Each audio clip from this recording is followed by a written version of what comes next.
The method is very easy, friends. First enter the image that will be printed into 2 parts of paper in Word. I'm sure my friends already know how to insert pictures in Word. Friends, set the width and height of the pictures so that they fit in one worksheet.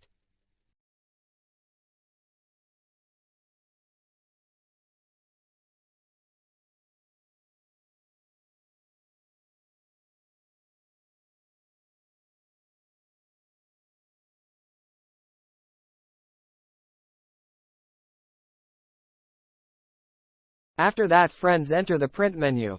Now in this way I use a Canon brand printer. For other printer brands I don't know, maybe this feature exists.